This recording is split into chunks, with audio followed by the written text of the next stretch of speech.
The Vincast, a podcast all about wine, wine culture, and wine people, is proudly supported by the Vinous app for iPhone, which recognizes any wine with just the snap of a photo. It is a fantastic piece of technology you can use with something that you basically carry around in your pocket, and you can use it to actually help you remember wines you've enjoyed. Now, I'm sure you've been in a situation like I have, where you are out at a bar or a restaurant, you really enjoy a wine that you've been drinking, but you want to buy it in retail the next day and you can't remember what it was. So all you need to do is just take a photo of that label with the Vinous app, and it will not only recognize it, but you can also rate and review it, and you can find out what other people have liked as well. You can use it to find out where you might be able to buy that wine and also what you might be expected to pay.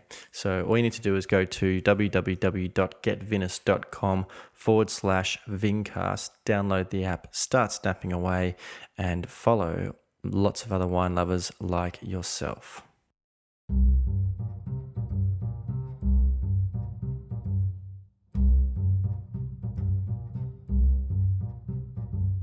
Hello there, Vincasters, and welcome back to another episode of the Vincast. My name is James Gersbrook, otherwise known as the Intrepid Wino, and I hope you have been enjoying some of the myriad wine events, particularly in Melbourne and Sydney, of late. Whether you got out to Riesling Down Under or Summer of Riesling, I hope you got out and tasted some wines and met some great winemakers, and there doesn't seem to be any signs of slowing down. Pretty soon there's going to be the Melbourne Food and Wine Festival, and there's going to be a Return to Terroir and lots of other wine events and also great food events as well. Highway 1 Street Party is going to be fantastic. So I suggest going to What's Up Buttercup, the website where you can find out all the wine food events in Melbourne and Sydney, and also you'll be able to find some links to some of the big events and festivals. For this week's episode, I just have someone to thank, Ed Marison, who actually got me in contact with my guest. And I also wanted to thank Pete from Pikes, who helped me get Tom Barry. So both of those Riesling guests were obviously in relation to the Riesling Down Under tasting, which was in Melbourne. Now, you may hear it sounds a little bit different this week because, unless you didn't see it on social media or on Instagram, I actually bought myself a digital portable recorder and a field mic sort of set up, so I can now record remotely. So you'll hear a little bit of ambient noise because I recorded it in a park just outside Melbourne's Central Business District. The guest I have was, of course, down for the Riesling Down Under, and he is visiting from Germany, and it's actually one of the people I've worked vintage with in 2012. His name is Johannes Hasselbach, and he is from Weingut Gunderloch in the Rheinhessen region. Of course, they're very, very famous for their Riesling wines, as well as being just lovely people. Johannes took over from his father in 2010, running the estate himself, and he has a really fantastic story that he shared on the podcast. So I do hope you enjoy the episode. Of course, go to intrepidwino.com. You'll be able to find all of the links with social media, that kind of thing. Please do let Johannes and I know if you did enjoy the episode, but I will talk to you on the other side. Johannes, welcome back to Australia. Thank you for making some time in your very, very busy schedule to sit down with me. When was the last time you were in Australia? Just about 3 years ago, I think, for the Riesling Down Under tasting last episode. Okay. And is it always sort of strange for you to be here in what would be winter in Germany? And we have, today is a beautifully warm or close to hot day. Is it a bit strange for you being here at this time of year? It's a little bit strange, but it's also a very nice occasion to come here right from the German winter. You can hear from my voice a little bit that my kids gave me as a farewell present the flu at the airport, so I'm carrying that around with me, but the weather here helps to relax a little bit and get ready for the next episode of German winter back home. Yeah, I know when I was traveling and I'd be going from one hemisphere to another, my body would be saying, "What are you doing? Like this is not right. This is not right." And I would always first sort of maybe a month after I arrived, I would be feeling very sick. But I know that you're here as part of all of the Riesling festivities, and I'm sure it's a pretty hectic schedule. But obviously there's a lot of energy around Riesling, so I'm sure that it's great for you to come down, the other side of the world to find out that there's so much interest in Riesling. Do you enjoy coming out to Australia? Oh yeah, I always like to be here. I've been here now for 3 or 4 times. Part of it working reasons. Sometimes I came private, and as you said, it's quite stressful to go back after a trip like this, and I need like 2 weeks to recover. But at the same time, you get so many great experience, especially on an event like this. You get to taste so many great wines from all around the world, mainly Riesling this time. And you get so many great ideas, you learn so much stuff, and it just opens your mind for the whole world of wine and Riesling especially, and just gets you motivated when you go back home and go back to my family winery. It's just keeps me going on and trying to get better every time. Now, I have had obviously the good fortune of being very, very familiar with your family and with your winery, because I worked vintage with you in 2012, which was a fantastic experience. But tell me a little bit about Gunderloch, about your particular part of the Rheinhessen, and how the winery was created. Yeah, so actually my winery is for German relations quite young. We are just 125 years old, which makes us one of the startup companies in German winemaking.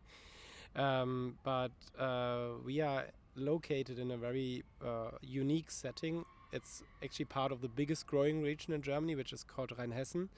And our small sub-region, which just consists of a pretty much 5-kilometer long stretch along the River Rhine, is called the Red Hill, or in German, der Rote Hang. And it gets its name from a very unique soil, which is normally hidden deep down under the ground, and just where the Rhine Valley breaks off and we have the steep slopes right next to the river, it tilts upwards and it hits the ground, and it's a kind of red slate, which is from 290 million years ago. It's from Permian times, and it's basically just compressed clay for 290 million years, and then it takes up slatey appearance. So if you look at it, it's like really chunks of slate lying around in the vineyards, and it gives the wines a very special style. You will always recognize wines that are from the red slate soil. So this is our potential and also our obligation to create wines where we want to make every bottle tasting of this small piece of land that we are growing on. So it's actually quite small growing region with just a couple of producers, but at the moment it's a very dynamic area. So lots of young guys taking over the wineries and starting to move forward. Maybe it was a little bit dormant during the last years when the older generation was settled, but now you can really feel a lot of energy going on in our area, where completely unknown wineries are doing really, really great stuff, and I think that will be we have a good looking into the future, a good time ahead of us. So your mother's family were the owners of the vineyard, and of the winery. So I think it was your great grandfather or great grandfather who sort of established, and I think, if I remember correctly, it was sort of passed down through the daughters. Yeah, this is part of our family tradition, that it's always passed over by the female side. So we are still the same family. Also, our names change every generation. I already have 2 girls, and I think we're going to stop there. So we'll have another change of names coming up. Actually, the winery was founded by my great grandfather. So I'm the 6th generation now. And he actually was a banker. He didn't have much to do with winemaking for a start. But he was very, he enjoyed life. He traveled a lot. He tasted wines from many different regions. Where was he from originally? He was basically from a village a little bit down south from us, and he was a banker. His bank house was located in Mainz, which is like 10 kilometers away. And every morning he started walk up to his house, even though he had chauffeurs and everything. He didn't need, but he wanted to look at nature. He was a very close to nature guy. And so every morning he traveled, he was walking along the River Rhine and saw the different vineyard sites. So he got quite an understanding of which settings are better for for grape growing. He was a big wine fan, not by his profession, but he liked to drink wine. And so when he got older, he wanted to, he got bored by his job probably. So he decided to sell his bank house. How can you possibly get bored of banking? I don't know. Like sometimes I think it would be a good idea if he kept his bank house, because he might have had an easier life. But on the other hand, like I think lots of people are very passionate about winemaking, and you see a lot of architects in California stopping their job and starting to look at winemaking. That's certainly the history in Australia.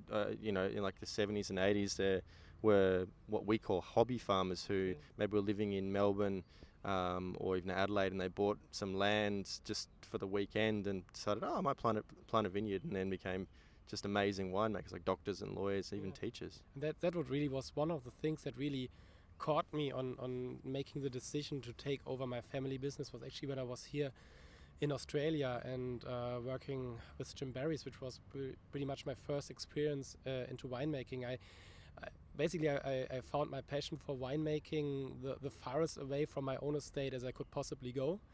And because for me in Germany was always like, it was cold, it was stressy, it was dirty, because like German harvest seasons can be quite ugly because it's raining a lot, it's getting cold. And then I come here to Australia and you have nice warm weather, everybody is having a beer after work, and you have a guitar standing around somewhere. So it was really like a relaxed approach to winemaking, and that changed my mind a little bit, and that actually I started to create something like a hangar, where I wanted to go out and meet people and travel the world as well, and get ideas about winemaking. It was never about like learning technical stuff. The technical side of winemaking is actually pretty not easy, but it's like everybody can handle technical knowledge. But the really motivating part of winemaking for me is understanding people, what drives them to make wine, and how as a person you can influence your winemaking. Because for me, wine is an extremely personal product, which human plays a quite important role on. So this is something that I'm really going after. I did after I went to Australia, I worked in lots of different wine growing regions around the world. I took a year off after I finished my actually accounting studies. So I wanted to go in the direction of my great grandfather, but just seeing how different people see winemaking, what motivates them to make wines, and how they can express themselves in a wine, just like was an amazing start of a journey for me, which I'm like it was a starting point for what I'm doing now, and it's just motivating. Even like trips we are taking now out of German winter, going into the summer of Australia, and meeting winemakers from all different countries, and just see what they do with a piece of land and how they interpret this piece of land and how they let it shine in a bottle. It's just an amazing thing. So this is what really keeps feeding the interest and trying to get more adventurous every year. So when I worked vintage with you, I had the amazing opportunity to actually stay in your bedroom when you were growing up. And I saw like posters on the wall for like skateboarding and snowboarding and stuff like that. And I kind of got the impression that when you were younger, you were kind of into the more extreme side of things. And you were just telling me before that when you get back to Europe, you're going to just have a little bit of a ski trip before the Pro Wine Fair. What was it like growing up with the family sort of making the wines? And did you, early on, was there kind of like a rebellious nature that you sort of wanted to do your own thing? Never. I was never rebellious. No, just kidding. And actually, growing up in a winemaking family was really, at the beginning, I just saw the hard work. So we are kind of set in our family that my sister is going to take over the winery and I do something else, because I was looking for my own freedom outside of the winery. But then, like it's good to have a life plan, but most of the time it doesn't work. So so much for life planning. After I finished my accountant studies at university, I came home because I wanted to see like what our family. I couldn't really separate myself from the winery, so I started because I was quite early finished with university. I started to plan for a 1 year travel around the world and visiting different wineries, because I wanted, before I start my professional life, get some experience in and see the world. And that's when I started to, because I needed to pay for my travels as well, I decided to work in different wineries. And this is when the first experience that I got with Chimberry, I worked in New Zealand, I worked in Australia again, and I worked in Santiago de Chile, and I worked in New Zealand. It just saw that it's actually like there can be so much passion for wine, and I started to feel this passion in myself. And so I got home, and when I got home, my sister, who was actually making the wines at our estate at this time, she decided to fall in love with an Austrian winemaker. So she's now very happily making wines in Austria, pretty good wines actually, at the Jurčić estate in the Kamtal area. And then suddenly I was there. We had no winemaker. My father unfortunately got ill. It was vintage 2010, and then I was in a situation where I felt the obligation to continue what my parents have been doing for the last 30 years. But now, year by year, the obligation that I feel is getting smaller, but the passion that is coming in is much more important. So every year, I think winemaking, when you start, and even if you don't have an education as a winemaker, is quite a complex thing, and lots of different stuff that you just don't understand. It's just like, it was too much at the beginning, but now every year you learn so much more, and you understand much more what really is influencing your wine. So that really now is raising the passion for winemaking every year. So it's quite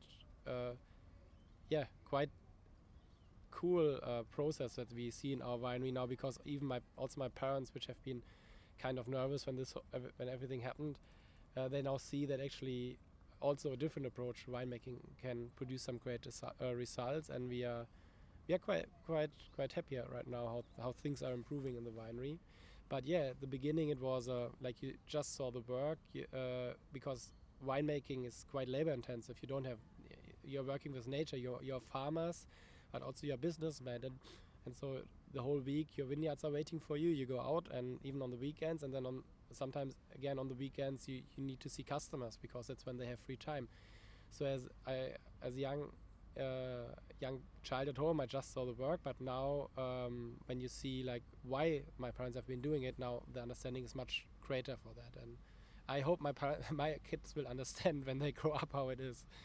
When you were younger, did you drink much wine? Would you have any interest in wine, or were you mostly a beer drinker?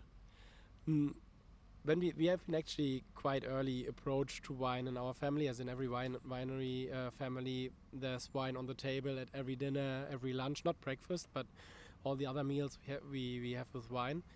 And so we got quite an early exposure to wine, and also to very good wines, mostly from other German Riesling producers. And there was a time where it was pretty much on beer for some time. That was more the rebellious skateboarding time. Did your friends, when you were young, drink wine at all? My friends? Yeah. No, I was not, because I didn't go to winemaking school. I didn't have that networks of friends that were always drinking wine. I'm really lack this part of my wine life a little bit, which is kind of sad, but I'm trying very hard at the moment. I'm absolutely tasting I try to taste a different wine every second day maybe, and so but the experience of appreciating and tasting wine when you know what you're doing, this is quite an important time. It really opens your mind for all what's out there. What made you decide to sort of just get a job working vintage in the Clare Valley? Just kind of say, oh well, I know enough about wine. My family makes wine in Germany, so that's a job I could probably easily get using connections. No, it was really because I was studying accounting, and my first experience with Chimberry in winemaking was halfway through my studies, where I took a short break. And it was really about, because we had this really traditional estate at home, I wanted to find the passion in me. I knew that it was somewhere, but I just didn't understand it, and I wanted to see how it's basically done at the other side of the world. So well, in terms of places you've made wine, you've certainly picked some extreme places. Yeah, I didn't want to travel around Europe. I wanted always to get to use a chance as well to see a little bit of the world and meet other people, because for me at this time Germany or Europe was just too yeah, I don't know, too much work orientated, too much how do you call it, like typical German like Efficiency and precision. thank you very much, James. Yeah, that's what I wanted to see. That's what I knew from home.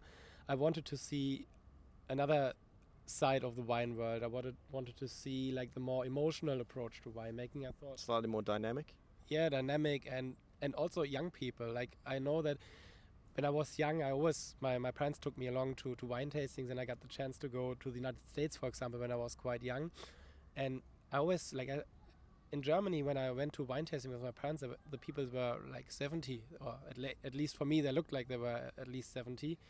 And then I go to a wine tasting in California, and all of a sudden, like young guys in board shorts and curly hair walk in, and they're absolutely into winemaking. And as a skateboarding, snowboarding enthusiast, you kind of went, hey, those guys are cool. yeah, that's what I thought. And actually, I saw that there like out there are people of my age that are really into wine, and so when it came to the decision to where I said I want to do something with wine before I go completely different ways. And I've never been to Australia at this time, but luckily my parents had quite a good connection over the starting years of the Franklin Estate Riesling international Riesling tasting. We had some connection to different parts, and then I basically looked at the map of Australia and look which area looked nice for me, where like I have the proximity to the ocean and proximity to big city. And then I asked my parents, do you know anybody around this area? And then they said, yeah, we have been at the Jim Barry winery. It's actually quite cool people. And then I said, yeah, why not? And then I wrote a message if I can come over and help for vintage, and that's how it worked. And It wasn't necessarily like, oh, where's great for Riesling in Australia? Oh, the Clare Valley, I'll go there. That was accidental? For me, it was accidental. Of course, my parents had a good idea of where great Rieslings in Australia are produced. And when I came here and when I talked to the people and I visited Jeffrey Crossett and Stephanie at Mount Horrocks, I actually got an understanding that I landed accidentally in the capital of Riesling for Australia. Also, I was a little bit disappointed when I drove over to Watervale, I think, and I saw the sign, welcome to the home of Riesling. And as a guy from Rheinhessen area, which is of course the home of the Riesling, I was a little bit disappointed. And you finished your studies, and then you made this big trip. And how long were you away for? For 1 week. Sorry, 1 year. So 2 consecutive vintages, or did you work vintage? Were you able to work vintages in a couple of different places in the same year? I started working vintage in Canada, which was more or less an excuse for go skiing and to like tell my parents that I actually would do. That was in the Okanagan Valley? Okanagan Valley, actually like one of the really big producers. I didn't necessarily look to find an estate which is the exact copy of our estate somewhere else. I was looking I wanted to get as much experience in different places in. So the place in Canada, Jackson Driggs Winery, was actually the biggest producer of wine in whole Canada. But still, I met so many cool people from Australia, New Zealand, Canada. We have been pushed together, like all the interns were living in one house in the vineyards, and so there were a lot of wine parties at night, I tell you. And I think the job was really cool because I got all the technical toys that a winemaker can dream of. But the more important for me was then, after we finished work at night, sit in our house. Outside it was snowing in the middle of the vintage, and we had a couple of really good bottles of wine and started discussions. It was really an amazing experience. And then I continued on to the Colchagua Valley, close to Santiago de Chile, and worked the vintage over there, which was also completely different, like no technical toys at all. They even had pumps that you needed to, like that. Electric pumps, but also when they broke down, they brought in pumps which you have to do by hand, which was really, really cool to see. That was a great experience as well. No Riesling in there, but just like Cabernet Sauvignon and like mostly reds. When I visited Chile, I think maybe there was one winery I went to that was actually pretty good Riesling. What was it called? Casa Marin, I think. Yeah, it was quite good. Okay. But this time when I was there, like I have been told that there's no Riesling in Chile, but maybe they were wrong. But anyways, and then I can continue on to Australia to visit, just like not really working, but I visited a couple of wineries like Franklin Estate and in the Margaret River region, and then I continued on to New Zealand and basically finished up with vintage over there and at Martin Moore Vineyards, which was a little bit of Riesling, but mainly Pinot Noir. But also, it was all about the people that you meet. And in Martinborough, were like 20 wineries, like all like pretty much like European style, kind of small, and they all had overseas visitors, which helped for vintage. And in the whole village, there was one bar. So same story again. All the winemakers met at the bar after work, and there was a lot of cool times happening. Like not so much in the really stressful parts, but before and after was a really great atmosphere, and I learned so much about wine just talking to different people. And also I learned lots about like what I want to see in my winery is like a more laid back approach to winemaking. Of course, you're not allowed to make any mistakes, but still I think you need in your mind you need some relaxation, and you need a more not so tough approach on winemaking to make it like if you want it to be your product, it has to fit how you see things as well. So less control, but maintaining the observation to make sure everything is going to be okay. Yeah, like the like if I want to describe my philosophy as a winemaker, I'm a 99% vineyard worker because we are no magicians. We don't have any miracle powders which can increase quality. The time we cut off the grapes from the plant, this is the most crucial part of it. And after that, I want to create circumstances which allow me to be lazy in the cellar. So because for me the vineyards is the magic place, not the winemaker is the magic man. I want to work very hard in my vineyards to create the best grapes that I ever can. And they have everything in there. They transport the soil, the piece of land. And after that in the cellar, I just want to be as restrictive as possible to make sure that I don't interact too much with the wine, because as a winemaker, it's like an orchestra. You have lots of different instruments in your head, and all the instruments can be much louder than your vineyard. And so for me, it's very important how I can minimize my influence and be as nature connected as possible to actually make wines that speak of our piece of land, which for me is a magical place. So after you returned back from your trip overseas, were you 100% in the vineyards and the cellars and working with your father? If I started right away, Yeah.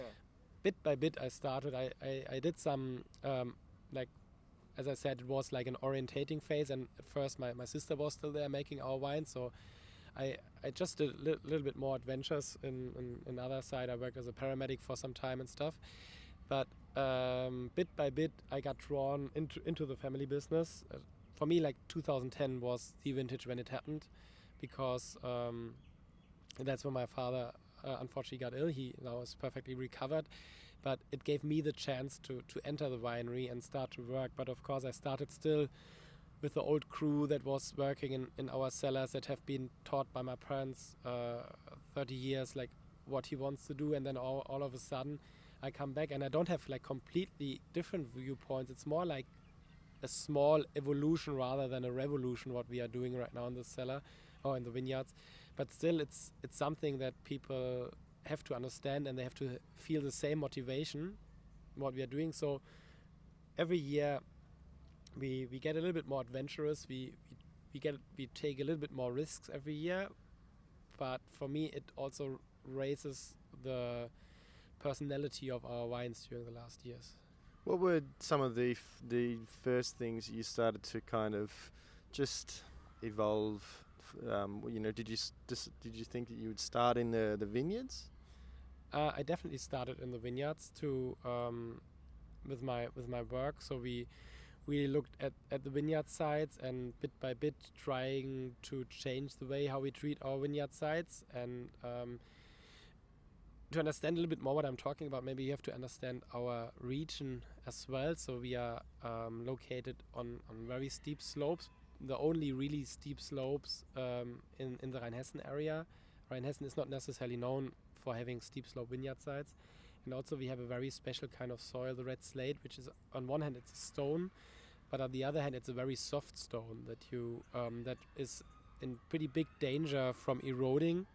And so we are somehow in a kind of deadly combination, if you want to put this, or to say not the easiest situation for winemaking, because we are having the proximity of the river.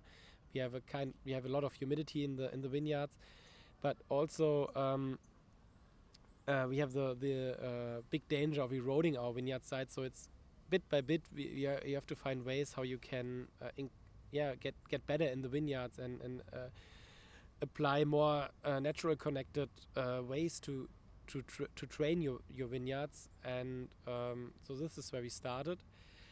And then of course I took the grapes, brought them into the cellar, and I wanted to find ways how I can be actually more restrictive in the cellar and in a winery where the people that have been working always knew what they wanted to do. We actually wanted to take more risks in the cellar. Was quite hard to do this, but when we started to see the results and how it actually can enhance the way, especially how the dry wines are tasting, the people start to understand, and now we actually everybody has fun trying out new stuff each year and get a little bit more adventurous. So you guys are members of the group of wineries in Germany, the VDP. Please don't make me pronounce the full one. But is there still 100 members? 200. There's 200. 200, yeah. Oh, good. 200 out of 20,000 wine growing families in Germany are members of the VDP. And the sort of the system of classifying quality with the VDP is a little bit different to. If people are familiar with the way that quality is categorized in Germany, it's a little bit different. It's based on must wait, but with the VDP, there's another kind of style of communicating quality, and that basically is classifying the vineyards, and then the wine must be of a high enough quality, and it's assessed every vintage. Am I getting that right? That's pretty much correct. Don't please make me to explain the whole German classification system, because then I would probably we need another 24 hours to do this. Germany, we like to be complicated. No offense, but I think the listeners will probably be long asleep. Okay. But to make it very short, in earlier times, the quality of a wine in Germany has been guided by the amount of sugar that it has been created, which in the early years, like the 70s, it definitely makes sense. But now, as the knowledge about winemaking rose, and for example, the yields have been dramatically reduced during the last years, and also climate change maybe play a little bit of role in it. I don't believe that climate change will have such a big effect on our wines as everybody's thinking about. But still, we get longer ripening periods. We get tendency to a little bit warmer weather. So actually, ripeness of grapes is not telling you much about quality anymore. So what is happening within the VDP, and actually there were some guys in Germany that basically started this idea, like Bernhard Breuer and also my father. They started to discuss that actually quality should be guided by the piece of land where the grapes have been grown, or not so much by sugar, because everybody can make ripe grapes. That is not your job, not a special job. To be a special winemaker, you have to have a very good piece of land, a very good vineyard, but also you have to understand how to work with this vineyard. And the theory is that the smaller a piece of land is, the more distinct wine will taste. And so for us, Burgundy, to explain this, has the best classification system. So pretty much we adopted the Burgundian classification system into our own country, and now the dry wines are pretty much, we have the the estate wine, then we have the Orts wine, there's a similar like a village quality, and then we have the GG wines, the Großes Gewächs, or it's similar to the Grand Cru idea. We have this 3-tier system, And for me, this is how you explain quality. It's all about the piece of land. Of course, for the sweeter wines, we keep the predicate system, how the old system is called, because it explains you about the sweetness of a wine. And there, this perfectly makes sense. But for the dry wines, we just classify over vineyard sites. So what's the actual process of them, like how many times, so there's a governing body who decide whether a wine can be classified as a Großes Gewächs or it's a Erstes Gewächs in the Rheingau. How many times during the harvest or post-harvest would they actually come to sort of assess the wines? Actually, in our region, the wines are called a Großes Gewächs. In the Rheingau, they call it an Erstes Gewächs. We are trying to harmonize this during the next couple of years, but for now, this is how it is. To call your wine a Großes Gewächs at the end, you have to actually undergo a couple of steps that you have to fulfill until you're allowed to call it this way. First, you have to be a VDP member, which is, as I said earlier, 200 wineries out of 20,000 in Germany are VDP members, which is like the, how do you call this, a quality peer group of wineries in Germany. Our winery actually has been a founding member, and for the last 122 years being in this in the VDP. And you cannot join the VDP. You have to be invited by creating some awareness of that you create outstanding wines, and then you get invited to join the VDP. So it's actually a quite small group, but people also drop out of the VDP if they don't meet the quality criteria. But some new really good wineries are invited to join. So it's actually to be in there. It's not like it's not inherited. You have to prove every year that you are a deserving member of this. And then also your vineyard has to be classified as a GG vineyard. When you, of course, we have very traditional vineyard sites in our area. We have the Rothenberg, we have the Pettental and the Hipping, which are all three quite renowned vineyard sites.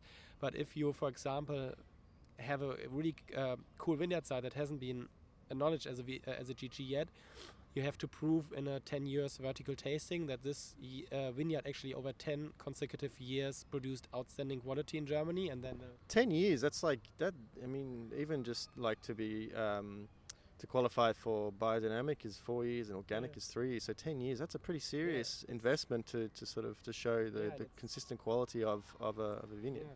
But as we talked about earlier, vineyards are the places where the wines are made, not the cellars. So we have to have the base of really great vineyard sites to feed this idea of a vineyard-orientated classification system. So this is all what can make a difference.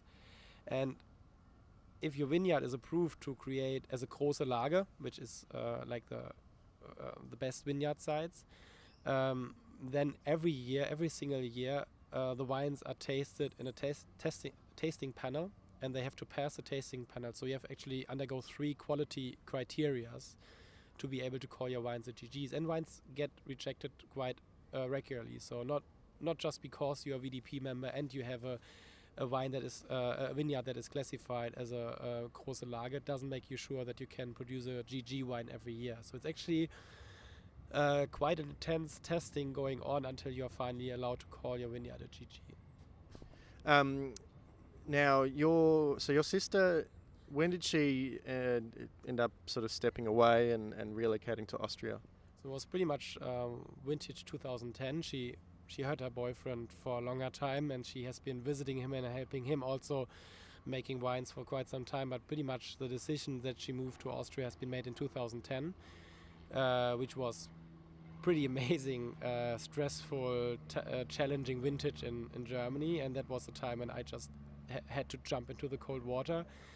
But still having my sister in Austria is for me an amazing asset in my voyage to really becoming and increasing my skills as a winemaker, because we stay in a very tight relationship. And I think the telecommunication agency, they built a new landline just for the two of us to have the communication between Germany and Austria, because the first vintage, we have been on the phone 24 hours, and just because her knowledge in winemaking and they are very much connected.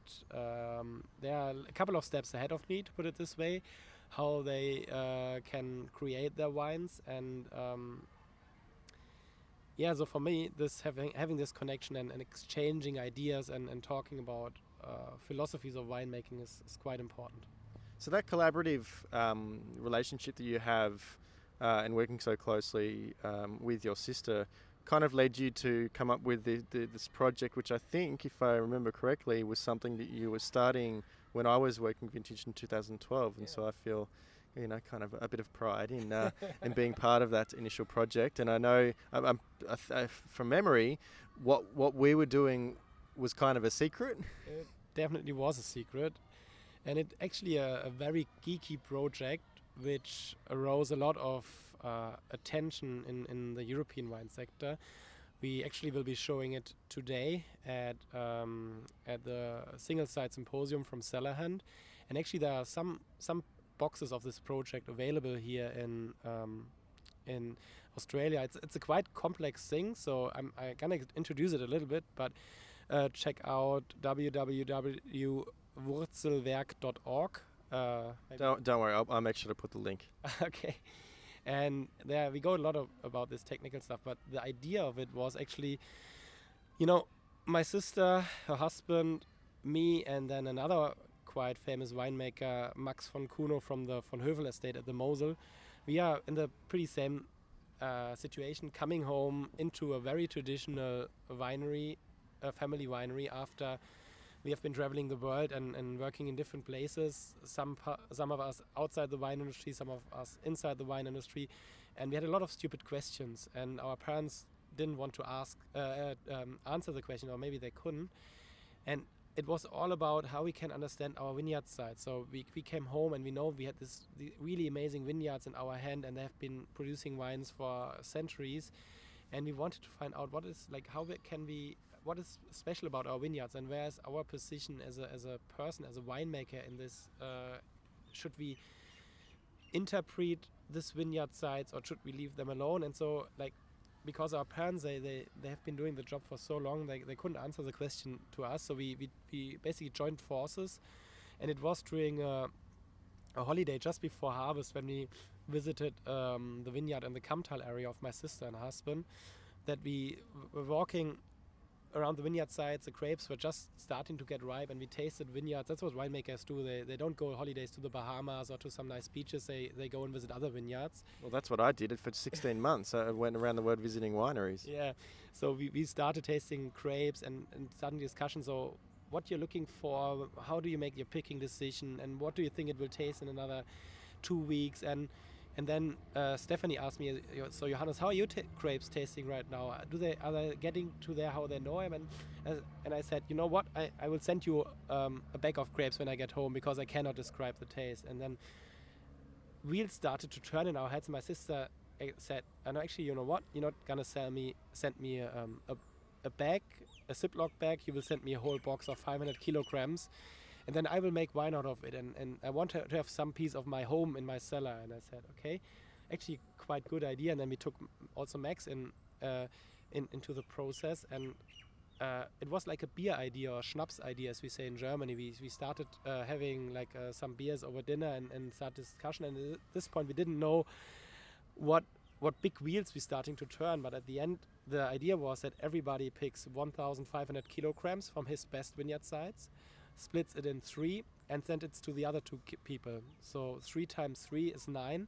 So each of us at the end had 3 different lots from 3 different vineyard sites in his own cellar. And we wanted to find out the similarities and the differences, if these grapes are getting fermented in all the 3 different cellars. And the idea was to be very comparable. So we wanted to exclude everything else than the vineyard side. The first idea was maybe quite naive, because I said, a grape is a physical product. It has sugar, it has acidity, it has a skin. So technically our ideas were they should pretty much taste the same when we ferment them in the different places. But at the end we saw there are so many factors that are influencing the wines, and it's so many small details that you have to pay attention to, that it really, we are when we started this thing, we are actually looking for answers to our questions. What we got was much more questions. But at the end, the questions are the motivating and encouraging stuff, because winemaking is not, like I said, like you can learn winemaking from books, or you can learn winemaking from a teacher. But I think to really understand winemaking, you have to understand much more than that. And I really hope that you never will get, like, if I get a formula which tells me you do this, then you do that, then you do that, and then at the end it will taste like this, it would probably be not so interesting for me than it's now, because the process of the fermentation, where you have the grape juice, which has been identical in the different wineries, and then you have the finished project. The step in between the fermentation is like a magical or an alchemistic thing happening. Nobody can really explain it, because the three wines, they had a big differences. Of course, they had the connection. The wines from the Mosel in all three different cellars that we've fermented in had the taste, like the really piercing acidity, but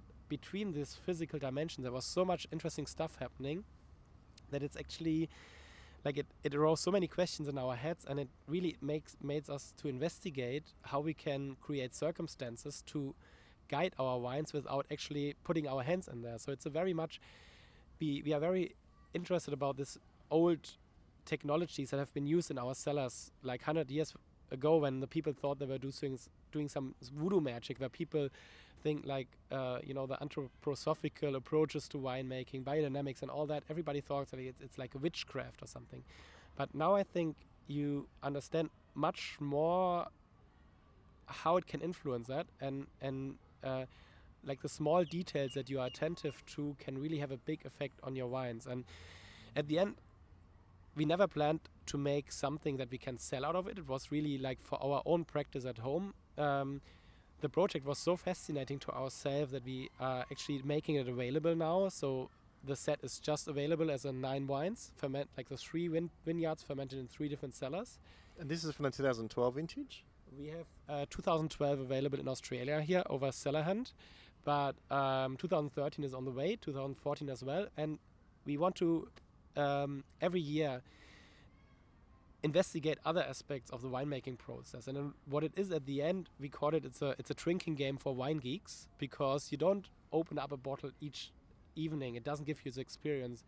You need to gather a group of maybe 13 people and sit at the table, open the 9 bottles, and I guarantee you have a great evening on discussing about wine and just like open complete new ideas how you can understand vineyard sites. And it's amazing time. You need around, the shortest time we ever had was 3.5 hours. We had it for 8 hours as well. So take some time when you open this box, but I guarantee it's definitely worth it. Well, certainly, I know one of my good friends, Mark at Milton. He's got a couple of boxes, so jump on that. But if you are interested in sort of finding out how the origin, or how the project first started, you can actually, on my blog, on my website, read my impressions of what we were doing, and it was pretty exciting. I remember how excited you were to be when we had that beautiful Georgian amphora delivered to the winery, and so if you do taste that 2012, you may taste a little bit of me in there, because I jumped into a bin of grapes and was squashing them by foot. I hope you washed your feet before that. Of course. But that's the terroir, as the French call it. So I'm actually interested, because I haven't actually tried the wine yet, so I'm hoping we can have a taste of it a little bit later. But it's an exciting project, and I know that some of the things that are happening at Gunderloch for the other wines is as exciting as well. And yeah, if you do get out there and you see Gunderloch wine, probably one of the easiest ones to access would be the Fritz's Riesling, which obviously was named after your father. But the Gunderloch wines all across the board are exceptional. If you can find a bottle of the trockenbeerenauslese, the TBA, you must buy that. That's one of the only wines, I think, that got 100 points from Wine Spectator for 3 different vintages. It was the only wine in the world that did this, actually, up until now.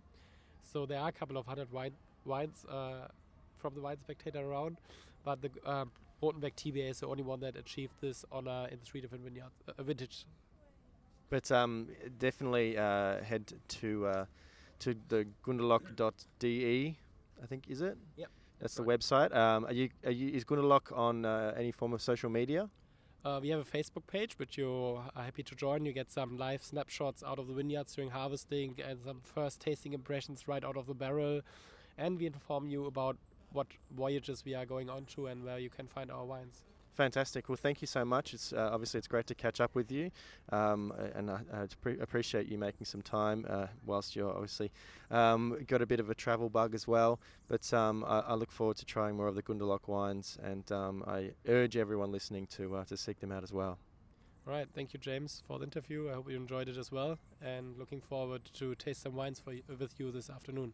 Thanks very much. And as always, thank you very much for listening to another episode of the Vincast. I certainly hope you enjoyed it. I have been James Scaresbrook, otherwise known as the Intrepid Wino. You can follow me on Instagram and Twitter at Intrepid Wino, and you can follow the podcast on Twitter at the Vincast, which is where you'll be able to find out when all the new episodes go up.